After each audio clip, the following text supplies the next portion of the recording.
मोदी जी का जो झूठ है ना, वो भी लोगों को मालूम है। मसलन बीजेपी के प्रेसिडेंट ने कहा हिमाचल चुनाव के दौरान कि प्रधानमंत्री जी फोन करके यूक्रेन युद्ध रुकवा दिए। एक बागी विधायक तो प्रधानमंत्री के फोन से बैठ नहीं रहा है, एक एमएलए का कैंडिडेट प्रधानमंत्री के फोन से नहीं बैठा और यूक्रेन का युद्ध रुक गया। तो झूठ का ना कोई सिर पैर नहीं होता है साहब। प्रधानमंत्री जी हमेशा झूठ का इस्तेमाल करते हैं देश के बेसिक इश्यूज को डाइवर्ट करने के लिए। विपक्षी उनको गाली दे रहा है, क्या फर्क पड़ता है? देश की जनता उनको वोट दे रही है ना, एक बार नहीं 2 बार वोट दी है ना। तो देश की जनता से जो उन्होंने वादा किया था, उस वादे का क्या हुआ, यह जवाब उनको देना चाहिए। 2 किलो गाली मिल रहा है कि 50 किलो गाली मिल रहा है, यह इंपॉर्टेंट नहीं है। इस देश में गांधी को गोली मिली है और उसी से मिली है जिसका तस्वीर आप अपने जो है दफ्तर में लगाते हैं, नफरत से। और जो है आप नफरत फैलाते हैं, नफरत फैलाने वालों को आप फॉलो करते हैं, नफरत फैलाने वालों को आप प्रमोट करते हैं और फिर जो है विक्टिम कार्ड भी खेल रहे हैं। गोली मिली है इस देश में गांधी को, और जो गोली मारने की बात करने वाले लोग हैं, जिनके पिताजी नेता थे, उनको मंच पे बिठा करके बगल में परिवारवाद पे भाषण देते हैं। इसको कहते हैं कथनी और करनी में फर्क होना। ये सब बेकार की बातें हैं साहब। देश की जनता ने प्रधानमंत्री जी को मैंडेट दिया है और प्रधानमंत्री जी ने देश की जनता से जो वादा किया था उसको पूरा नहीं किया है। ये देश का सवाल है और हम जब देश घूम रहे हैं तो यही सवाल हमारे सामने आ रहा है कि देश महंगाई से परेशान है, देश बेरोजगारी से परेशान है, किसानों को उनके फसल का दाम नहीं मिल रहा है, महिलाएं असुरक्षित महसूस कर रही हैं, पहचान के आधार पर इंसान को लड़ाया जा रहा है, नफरत फैलाया जा रहा है। अगर देश भावनात्मक रूप से कमजोर होगा, भावनात्मक रूप से अगर देश इकट्ठा नहीं रहेगा तो देश की प्रगति में बाधा होगी। अगर हम चाहते हैं कि देश की प्रगति हो तो हमको महंगाई, बेरोजगारी जैसे सवालों को हल करना पड़ेगा और हम सब भारतीय हैं, इस भावना को मजबूत करके हम प्रगति की राह पे आगे बढ़ सकते हैं।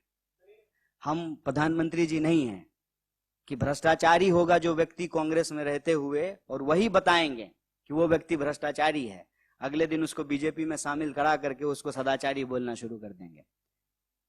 हमारा सवाल जो है ऑथेंटिसिटी पे है कि किसी व्यक्ति को आप भ्रष्टाचारी कहते हैं, अगले ही मिनट, जैसे आपको मैं याद दिला दूं, एक सपा के नेता थे, उनके बारे में बीजेपी क्या क्या कहती थी, फिर वो बीजेपी में शामिल हो गए।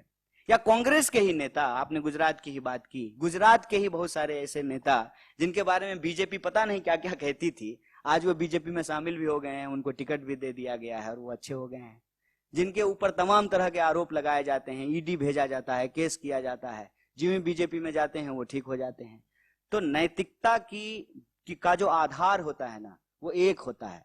ऐसा नहीं हो सकता है कि हम आपके लिए नैतिकता का आधार कुछ और रखें, क्योंकि आप सामने बैठे हैं और हम यहाँ थोड़ा ऊंची जगह बैठे हैं तो हमारे लिए नैतिकता का आधार कुछ और होगा।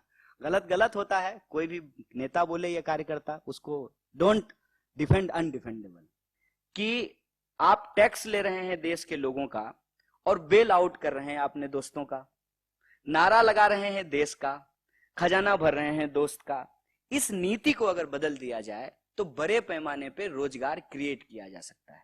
और महंगाई का भी जहां तक सवाल है कि सरकार अगर अपनी भूमिका नहीं निभाएगी तो स्वाभाविक रूप से पूरी तरह से अगर आप मार्केट के भरोसे हर चीज छोड़ देंगे तो जनता का दायित्व कौन उठाएगा? और फिर जनता का दायित्व सरकार ना उठाए तो सरकार का दायित्व जनता क्यों उठाए? अगर आप हमारे टैक्स के पैसे से मुझे शिक्षा नहीं देंगे तो हमारे टैक्स के पैसे से जो आप 8,500 करोड़ का प्लेन क्यों खरीदेंगे?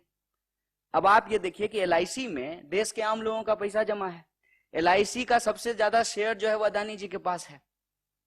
तो हमारा पैसा लेकर के आप अमीर हो रहे हैं और हमारे पास ना जॉब की गारंटी है, ना हमारे पैसे की गारंटी है, ना जो है हम जो हमारी जरूरत की चीजें हैं उसको हम एक्सेस कर पा रहे हैं। रोज महंगाई बढ़ रही है। तो ये चीजें हम लोगों को समझ में आ रही है। तो उसमें यह समझ में आता है कि नॉर्थ से लेकर के साउथ तक पॉलिटिकल मोबिलाइजेशन किया जा सकता है अगर हम सोशल डाइवर्सिटी को इंटैक्ट रखें और जो डिवीजन क्रिएट किया जा रहा है on the basis of identity, उस पॉलिटिकल चैलेंज को अगर हम लोग मीट कर सकें।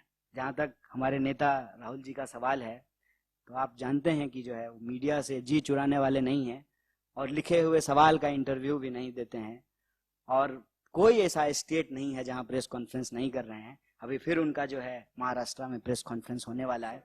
और ये मैं फिर से एक तुलना कर देता हूं, विपक्ष पर आप सवाल उठा रहे हैं, स्वागत है, आग्रह है कि सत्ता से भी पूछिए। प्रधानमंत्री जी ने आज तक एक भी प्रेस कॉन्फ्रेंस नहीं किया है। Thank you. Thank you very much.